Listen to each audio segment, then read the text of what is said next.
함께 말씀 보겠습니다. 야고보서 2장 5절 말씀입니다. 야고보서 2장 5절 말씀 우리 함께 읽겠습니다. 내 사랑하는 형제들아 들을지어다. 하나님이 세상에서 가난한 자를 택하사 믿음에 부요하게 하시고 또 자기를 사랑하는 자들에게 약속하신 나라를 상속으로 받게 하지 아니하셨느냐. 아멘.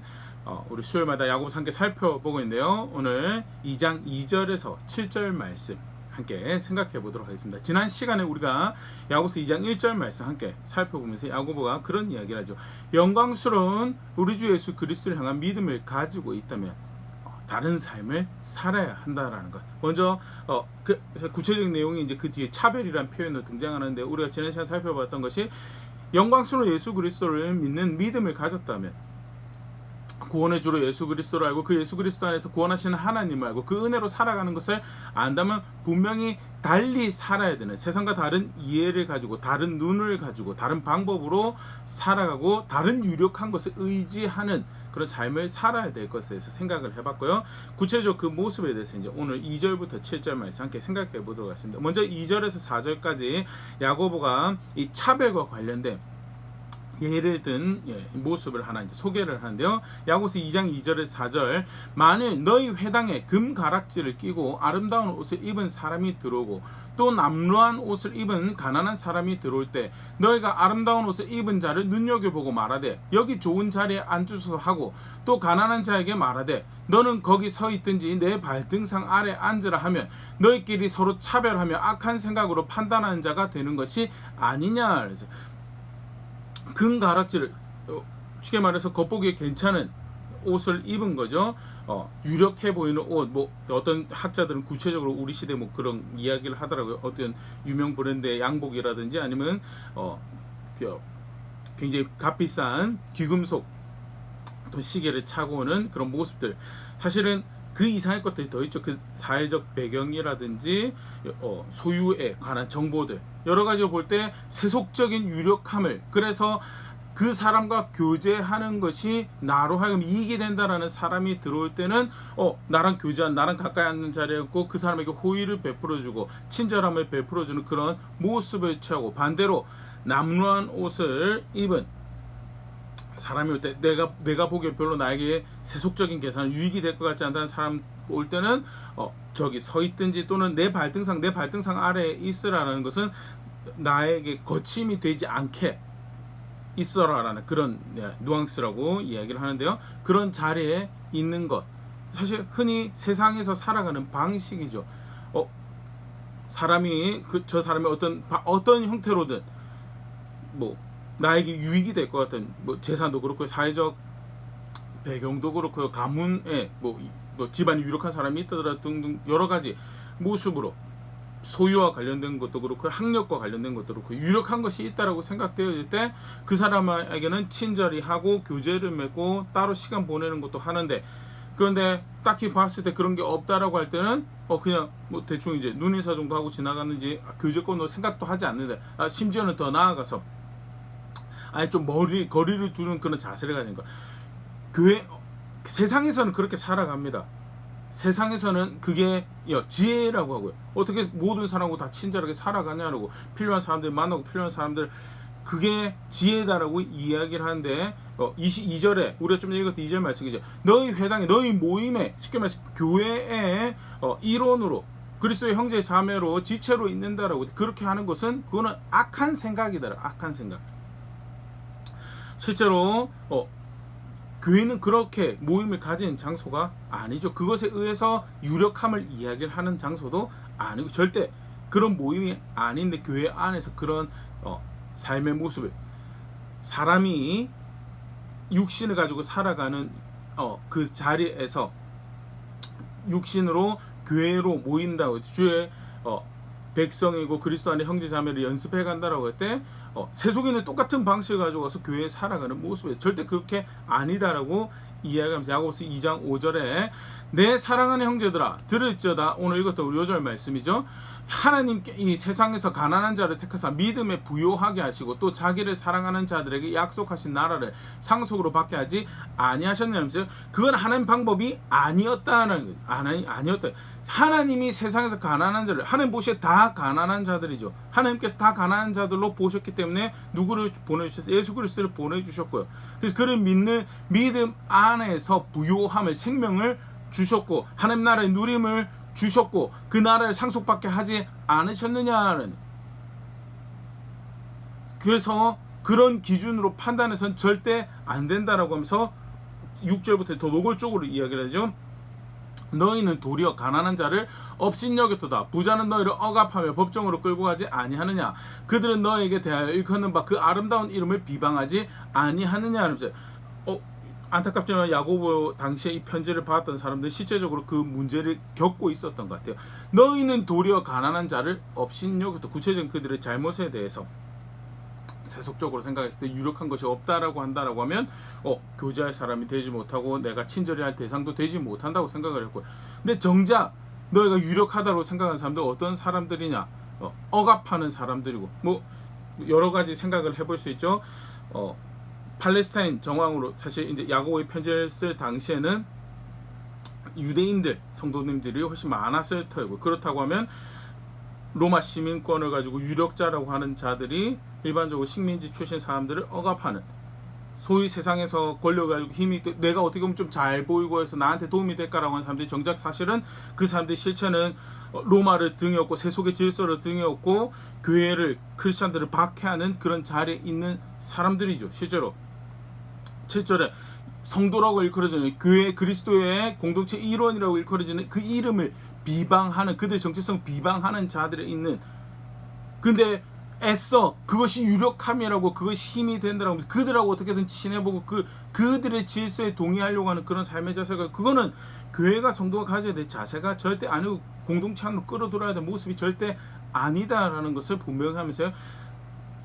우리가 시작하면서 잠깐 이야기 드렸던 2장 1절 영광스러운 주 예수 그리스도라는 신앙을 가지고 있으면 절대 믿음을 가지고 있다라는 모습으로 살아갈 모습이 아니다라는 것을 이야기하는 이 말씀이 이제 7절까지의 말씀인데요.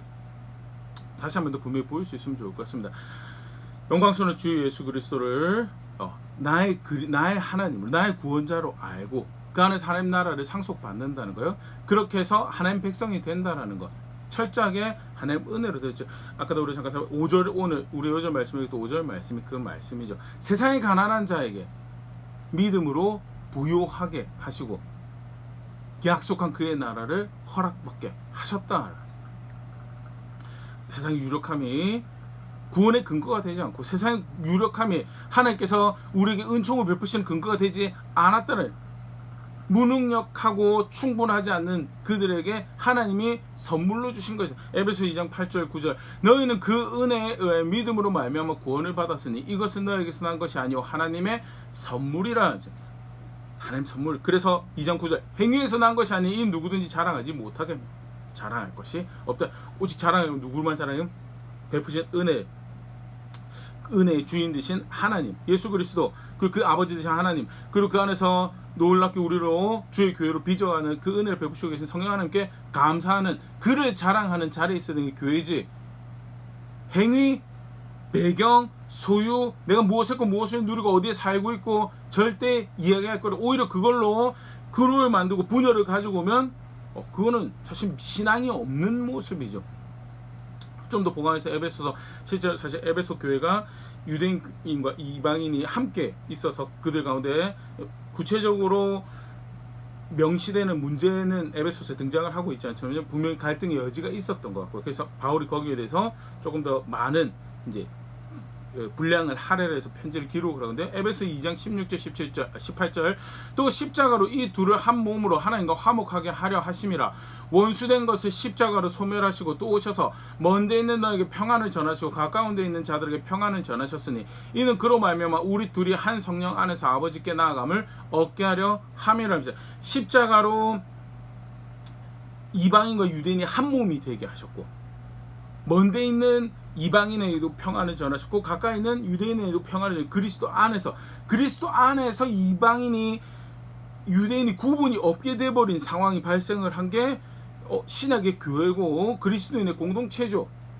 철저하게 하나님 안에서 은혜로 주어진 하나님 백성 되는 모습이고, 그래서 그리스도가 있고 없느냐가 차별적인 요소지, 그리스도가 있다면, 예수님을 그렇게 믿는다고 한다면 차별을 이야기하는 것 자체가, 높은 것을 낮은 것을 이야기하는 것 자체가, 우리 남 이야기하는 것 자체가 잘못된 것이다에 대해서 사실 그 배경에 이야기하면서요, 더 놀라운 이야기가 18절 마지막 절에 이것도 뭐죠? 한 성령 안에서 둘이 아버지께 나아감을, 한 성령 안에서 나아감을 둘이가 나아감을 얻는 게 그게 교회의 모습이고, 특별히 에베소교회 좀 전에 이야기 드렸던 것처럼 유대인 이방인 우리는 다르다라, 공유할 것이 없다라고 믿어진 이들이 사실은 함께 나아가는 자는, 그게 그리스도의 몸 된 교회의 모습이고 신앙의 공동체를 이루어가는 모습이고, 행위에서 난 것이 없기 때문에 내가 육체에 뭐 가지고 자랑할 것이 없는 거죠.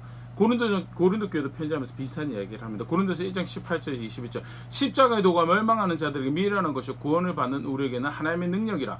기록된 바 내가 지혜 있는 자들의 지혜를 멸하고 총명한 자들의 총명을 폐하리라 하였으니, 지혜 있는 자가 어디 있느냐, 선비가 어디 있느냐, 이 시대의 변론가가 어디 있느냐, 하나님께서 이 세상의 지혜를 미련하게 하신 것이 아니냐. 하나님의 지혜에 있어서 이 세상이 자기 지혜로 하나님을 알지 못함으로 하나님께서 전도에 미련한 것으로 믿는 자들을 구원하시기를 기뻐하셨다. 세상 지혜 가지고 구원받은 거 아니다. 우리는 조금 더 지혜가 있다. 세상에 관한 지혜가, 우리 삶에 더 윤택할 만한 지혜가, 그리고 그 지혜에 급이 맞아서 우리는 함께 교제하고, 그 급을 맞추지 못한 사람은 지들끼리 알아서 교제하고, 우리는 구분되고 분열될 수밖에 없습니다라고, 차별할 수밖에 없습니다라고 이야기, 철저하게 세속적인 이야기죠. 무엇으로 구원받았나? 하나님의 지혜로 구원받아. 하나님. 무엇으로 구원받아요? 21절, 그 하나님의 지혜를, 그 하나님의 지혜신 예수 그리스도를 전달받는 것으로, 너 얼마나 장황하게 멋지게 설명하는 걸로 그걸로 구원받는 게 아니고, 그 개인의 능력, 역량 구원받, 여기 전도에 미련한 것을 구원받는다는 거예요. 전달해주는 거. 그 어떤 것도 가미할 게 없어요. 전달해주는, 예수 그리스도의 복음을 있는 그대로 잘 전달하는 것으로, 그것을 받는 사람은 그걸 거절한 사람은 구원 못 받는 거예요. 그게 여기서 말한 전도에 미련한 것이라는 표현. 미련하죠. 양념을 가할 것도, 설명을 장황하게 할 것도, 받은 그대로 예수 그리스도의 말씀 그대로 잘 전달하는 그것으로 아멘하고 받는 사람 구원받는 거. 그것에 대해서 예수님 당시에 강팍했던 사람들처럼 여전히 자기 것들을 즐거워하고 예수 그리스도 주가 되신 거예요. 거기에만 구원이 있으면 인정하지 않으면 끝나는 거고. 하나님의 지혜가 구원하시는 일이지, 세상 지혜로, 세상 변론으로, 세상 이야기로 구원받는 거 아니다. 그래서 인용하면서 하는 말이, 지혜 있는 자들이 지혜를 멸하고 총명한 자들이 스스로 세상에서 지혜 있다고 자랑할 거 없다는. 그래서 이어서 설명하는 게, 결국 하나님의 선택으로 해서 우리가 하나님 백성 되는 거고, 놀라운 특권을, 하나님 나라를 이야기하고, 과학으로 설명이 불가능한 영원을, 부활을 이야기하는, 그 생명을 이야기할 수 있는 거, 철저하게 하나님 선택이고 하나님 은혜고 하나님 지혜다. 고린도전서 1장 26절 29절, 형제들아 너희를 부르심을 보라. 육체를 따라 지혜로운 자가 많지 아니하며 능한 자가 많지 아니하며 문벌 좋은 자가 많지 아니하도다. 그러나 하나님께서 세상에 미련한 것을 택하사 지혜 있는 자들을 부끄럽게 하려 하시고, 세상에 약한 자들을 택하사 강한 자들을 부끄럽게 하려 하시며, 하나님께서 세상에 천한 것들과 멸시받는 것들과 없는 것들을 택하사 있는 것들을 폐하려 하시나니, 이는 아무 육체도 하나님 앞에서 자랑하지 못하게 하려 하심이라. 더 어떻게 보면 굉장히 강하게 26절, 육체를 따라 너네 본질적인 모습을 보라라고. 자랑할 것이 원래 육신으로 있었느냐라고, 없지 않았느냐라고. 근데 육신의 것이 뭔가 자랑할 것이 있는 것처럼 당파짓고 분열하고 하는 거, 시당초 너네는 그걸로 이야기할 거리가 없다라고 바울이 끝을 냅니다. 그러면서 하나님이 택하시고 하나님의 지혜로 너희가 구원받은 거다. 그래서 결론, 아까도 에베소 교회 똑같이 이야기했는데, 육체로 자랑할 것이 없다로. 그게 교회고 성도고 내가 예수 믿어 하는 백성 되었다. 영광스러운 주 예수 그리스도를 내가 나의 구원의 주로 안다라는 모습이죠. 그래서 육체 자랑할 것이 없고요. 아까 잠깐 봤지만요, 육체를 자랑할 거로 조금이라도 여기는 게 어떤 교회가로 나와요? 육신의 눈으로 유력하게 보이는 것으로 친구 삼고 교제하고, 그렇지 못한 사람들은 거리를 두고, 그게 어디 안에서 발생을 해요? 그리스도의 형제 지체가 된다라고 하는 사람들 안에서 발생하는 일이 된다는 거예요. 근데 결국 차별하는 그 행위 자체도 그렇지만요, 그 깊숙하게 그런 선택을 만들어내는 이해 자체가 뭐가 있느냐? 육체가 여전히 자랑할 것이 된다. 예수 그리스도 자랑할 것이, 육체가 여전히 자랑할 것이 된다라는 이해가 있는 거예요. 그게 그렇기 때문에 신앙과는 동떨어진 모습이에요. 절대 그런 모습이 있어서는 안 된다라고 이야기하는 것이 야고보서에 우리 오늘 살펴보고 있는 말씀이죠. 하나 더 관련해서 보면요, 고린도서 12장에도 마찬가지. 고린도서 12장 3절. 그러므로 내가 너에게 알리노니 하나님의 영으로 말하는 자는 누구든지 예수를 저주할 따라 하지 아니하고 또 성령으로 아니하고 누구든지 예수를 주시라 할 수 없느니라. 예수 그리스도를 주로 믿고, 그리고 그 안에서 하나님 백성으로, 교회로, 하나님 나라의 권속으로 삶을 배워가고 신앙 계속적으로 고백하는 걸음들 이어가는 거, 하나님의 은혜의 결과다. 은혜, 성령께서 베푸신 은혜의 결과다. 고린도서 12장 13절. 우리가 유대인이나 헬라인이나 종이나 자유자나 다 한 성령으로 침례를 받아 한 몸이 되었고 다 한 성령을 마시게 하셨느니라. 유대인, 헬라인, 나는 유대인이다 이렇게 이야기할 거 없다로, 나는 헬라인인데라고 이야기할 거 없다로, 내가 세상 지혜가 있는데, 내가 영적인 거 있는데, 내가 종인데, 내가 자유자인데 이야기할 거 전혀 없다라고. 왜? 한 성령으로 침례받아서 한 몸이 된 게 교회고, 그게 성도가 된다는 모습이고. 그런데 그 상황에서 금색 옷을 입었느니, 어떤 옷을 입었느니, 어떤 학교를 나느니, 어떤 사회적 배경을 가지고 있느니, 어떤 가문에, 어떤 가족에 속해 있느니, 그거 가지고 이야기한다고? 그게 한 성령으로 한 몸이 된 게 절대 아니다라는 거죠. 성경 분명한 이해 가운데요, 육신의 것을 가지고 차별할 근거가 전혀 없다라고 이야기. 실제로 그래서 교회 역사 안에서 그것을 위해서도 많이 수고를 했죠. 그런 거 가지고 교회에서 이야기가 되지 못하도록 간단하게 가까이에서 우리 직접적으로 이야기 들은 우리의 전통들만 하더라도 사실 이제 교회 안에서 뭐 복장도 그렇지 있겠지만요, 가장 돈이 노골적으로 많이 얼마나 소유를 가지고 있는가 막 두드러지게 표가 나는 행사 중에 하나가 결혼식이라고 이야기를 하더라고요. 그 수원에 있는 모 교회 같은 경우에는 그 목사님이 이렇게 원칙을 정하신 게, 교회에서, 우리 교회에서 결혼을 하고 우리 교회에서 목사님 축복으로 결혼을 하고 싶은 가정에는 국수, 무조건 결혼식 하고 난 다음에 국수 먹고, 그리고 차는 3가지만. 그래서 결혼식 가지고 돈 자랑하지 못하도록, 사회적 배경 자랑하지 못하도록 룰을 이렇게 정하셨다는 이야기. 그래서 제가 같이 공부할 때 같이 있었던 전도사님께서 그 교회 출신이셨는데, 국수하고 김치 올리고 잡채 올리고 하다 보니까 몇 개 먹을 게 없이, 근데 철저하게 교회가 학력 자랑하고 돈 자랑하고 사회적 배경 자랑하지 못하도록 원칙을 정하셨던 그런 모습에 대해서 사실 굉장히 성경적 이해를 가지고 있었던 모습을 볼 수 있죠. 제가 알기로도 또 다른 교회에서도 그 결혼식 예물을 굉장히 교회에서 목사님 축복으로 결혼하고 싶으면 예물 주고받는 일에 대해서 엄격하게 규정을 만들어서 간소하게 결혼식이 치러지고, 그리고 돈이 문제가 되어서 그런 게 배경이 문제가 되어서 이제 서로의 급을 맞춘다고 혼담을 나눌 때 문제가 발생하는 거예요. 그게 무슨 성도의 결혼식이고 교회 안에서의 결혼식이냐라는 그런 이해를 가지고 계실 거예요.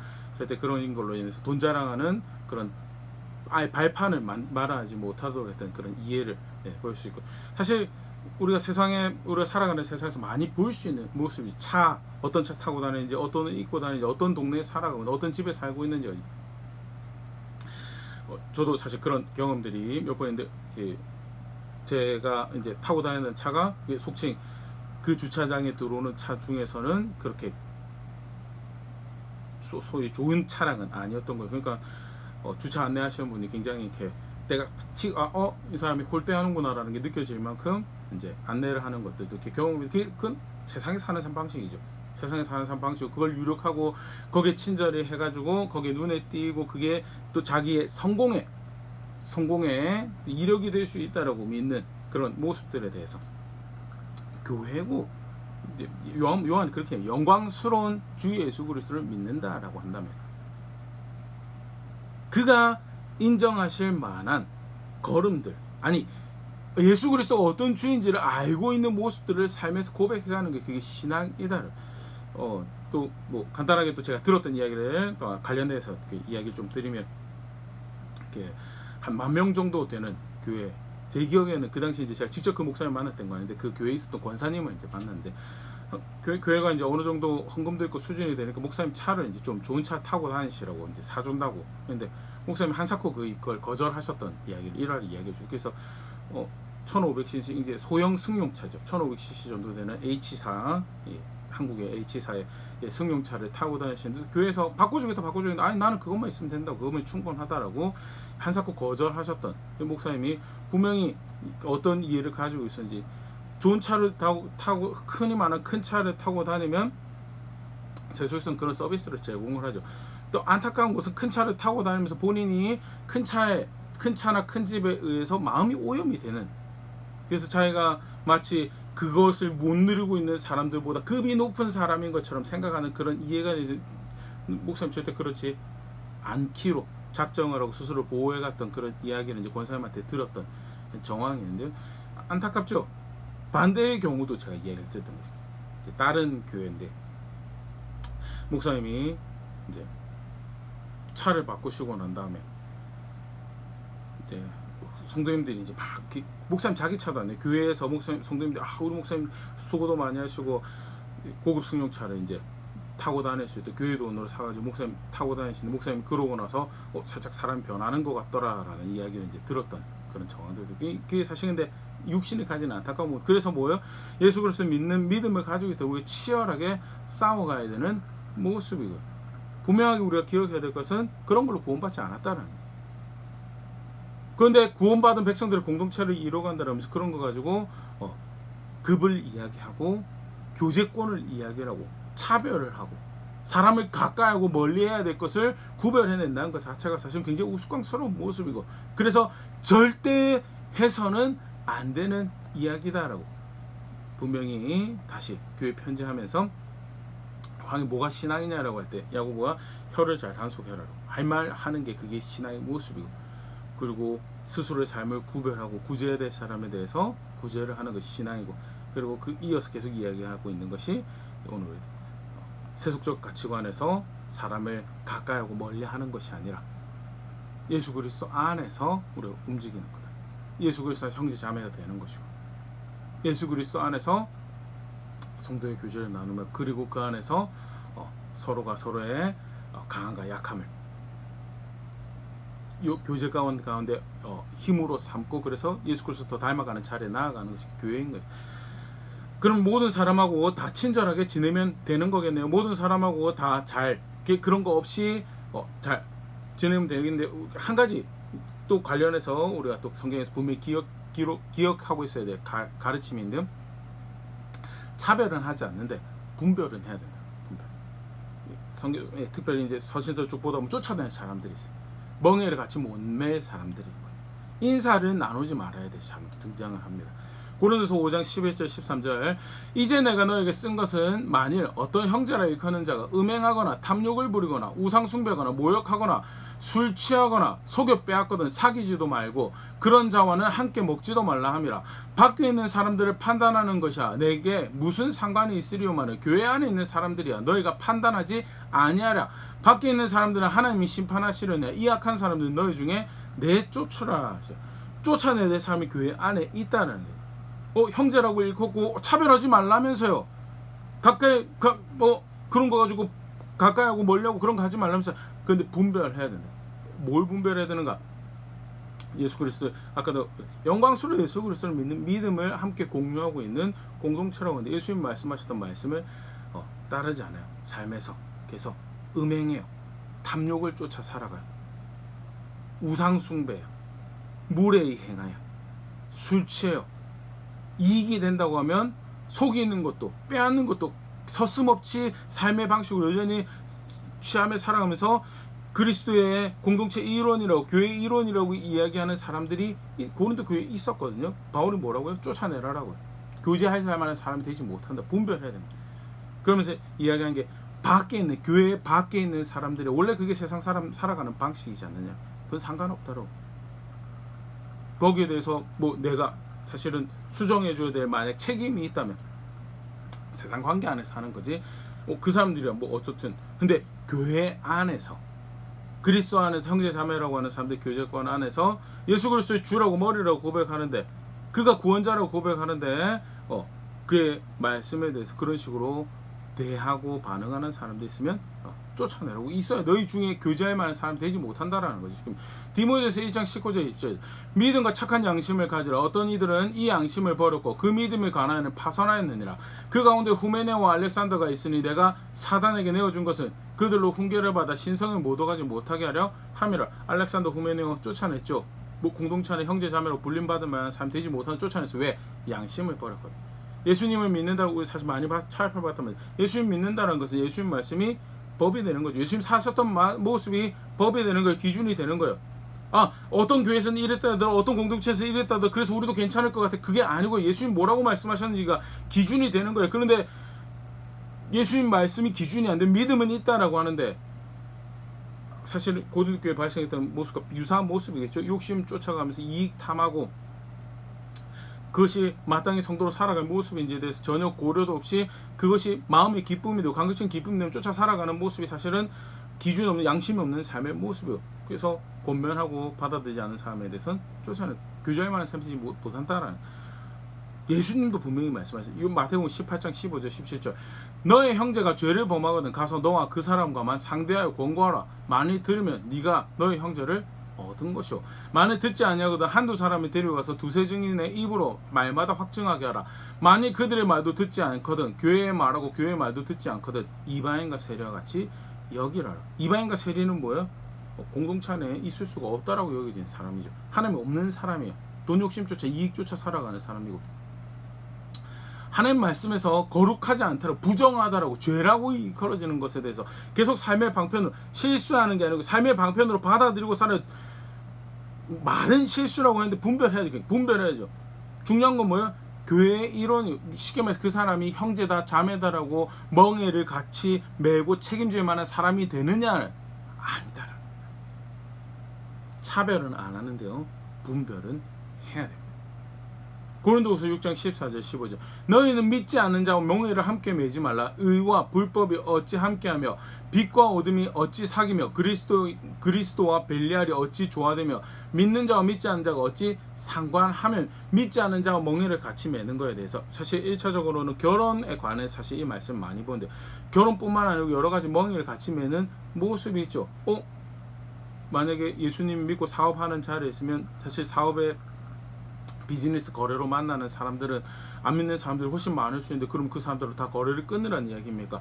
그렇게 읽지는 않습니다. 이 본문을 가지고. 근데 멍에를 같이 맨다라는 게 뭐냐라는 부분에 있어서, 비즈니스 거래만, 단순히 비즈니스 거래만 할 뿐만 아니라 비즈니스 거래를 하기 위해서 더 깊은 관계로, 개인적인 관계를 맺는 경우가 있는데, 그게 자신의 영적인 상태, 쉽게 말해서 돈을 어떻게 사용하는지, 취미 생활을 어떻게 하는지, 시간을 어떻게 사용하는지에 대해서 내 영적인 삶에 영향을 미치는 그런 취미생활을, 삶을 공유해야 되는 자리에 있게 돼. 뭐 쉽게 접대한다고 해서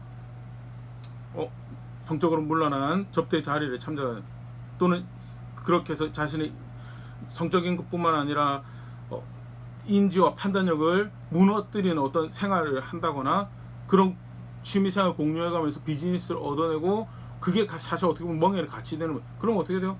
마음이 병이 되죠. 영적으로 병이 되죠. 그게 어떻게 그리스도를, 영광스러운 그리스도를 믿는다라고 하면서 그런 관계를 할 수 있느냐. 그래서 절대 오해는, 모든 비즈니스 관계 끊어라는 게 아니고요, 결혼과 관련해서는 사실은 어떤 타협의 여지가 없다고 저는 개인적으로 생각을 합니다.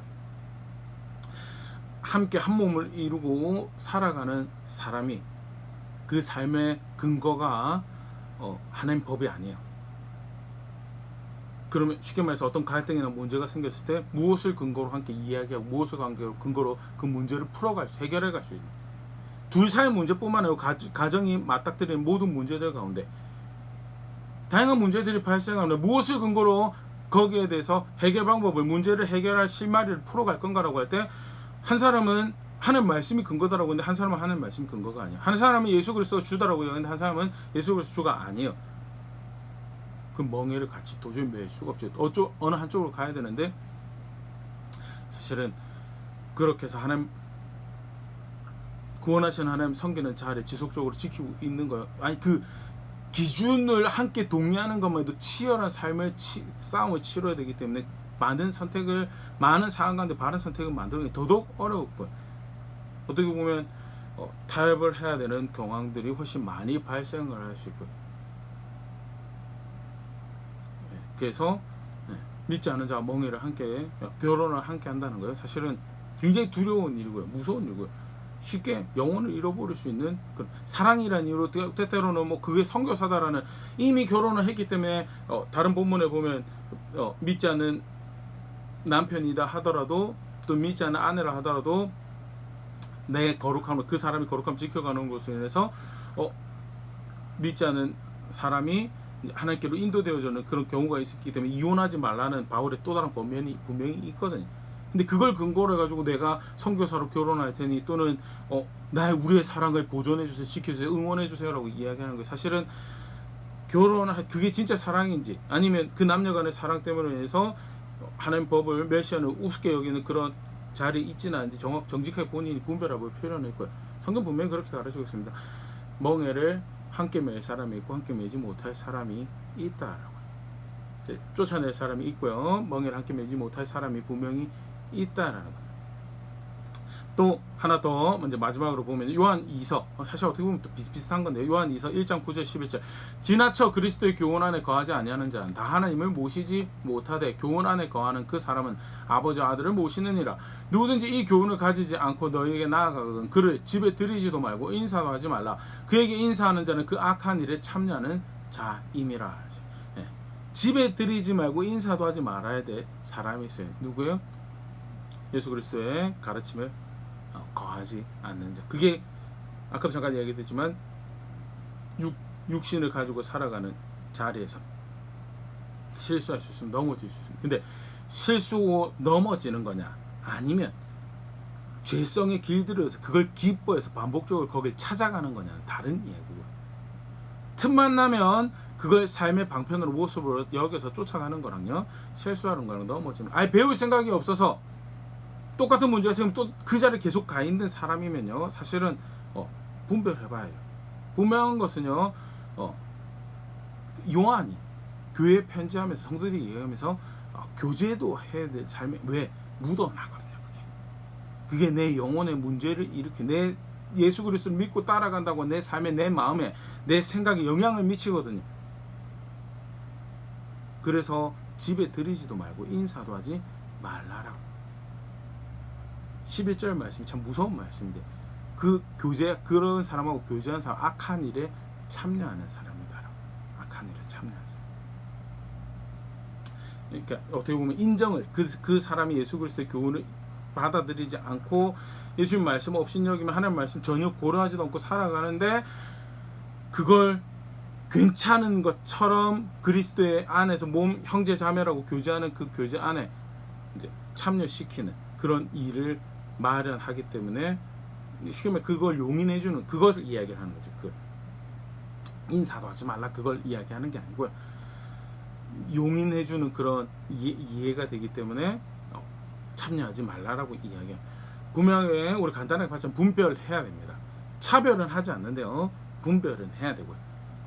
분명히 성경은 쫓아내야 되는 사람과 멍에를 함께 하며 있는 사람, 인사하지 말아야 될 사람, 용인해주지 말아야 될 사람들 분명히 이야기를 하고 반대로 구원은 내 걸로 구원받은 것이 아니기 때문에 예수 그리스도가 자랑이 된다라고 한다면 예수 그리스도를 중심에 두고 함께 교제할 수 있고 함께 기뻐할 수 있는 사람이라면 이방인도 헬라인도 유대인도 종도 자유자도 다 형제 자매가 될 수 있고 비싼 옷 입었다고 저 사람이 유력 나한테 도움이 될 거 않기 때문에 멀리하고 도움이 될 것 같기 때문에 쫓아가가지고 인사하고 하하호호하고 즐거워하는 거 그거는 사실은 정직하게 내가 무엇을 의지하고 무엇을 쫓아가고 있는지 살펴봐야 될 모습이고, 영광스러운 예수 그리스도를 주로 안다면 그런 삶을 살 수가 없다라는 것. 간단하게 야고보서가 신앙의 또 중요한 모습으로 이야기하고 있는 차별하지 말 것에 대해서 함께 살펴봤는데, 나는 어떤 자리에 있는가 한번 볼 수 있으면 좋을 것 같습니다. 아까 잠깐 이야기했지만 세상에서 우리 쉽게 배우고 접하고 살아가는 모습입니다. 왜? 그걸 유력한 걸로 알고 있습니다. 유력한 걸 추구하는 모습. 다른 편에 성공을 추구하고 성취를 추구하고 실현을, 내가 뜻하는 거 목적하는 걸 실현하기 위해서 그런 방법도 써야 됩니다라고 가르쳐주고 답습해가는 모습이. 근데 교회 안에서 살아가는 모습입니다. 그 예수 그리스도 머리로 알고 살아갈 수 있는 모습인가에 대한 전혀 그렇지 않다는. 나는 어떻게 살아가고 있는가, 어떻게 말하고 어떻게 시간을 보내고 어떻게 살아가고 있는가, 다시 한번 말씀 앞에 돌아볼 수 있으면 좋을 것 같고요. 구원하시는 은혜가 이끌어가는 것이 내가 말하는 거고, 구원하신 은혜가 이끌어가는 것이 내가 내 시간과 내 자원을 사용하는 방법, 내가 교제하는 방법, 그렇게 예수 그리스도만 자랑되고 구원하신 하나님의 은혜만 기념되어지는 걸음걸음 내가 그 은혜로 살아, 내가 그 은혜로 생명을 이야기하고 내가 그 은혜로 살아갑니다라는 고백할 수 있는 자리에 있는 제가 될 수 있으면 좋을 것 같고, 그렇게 함께 빚어지는 자리에 있는 우리 될 수 있으면, 교회 될 수 있으면 좋을 것 같습니다.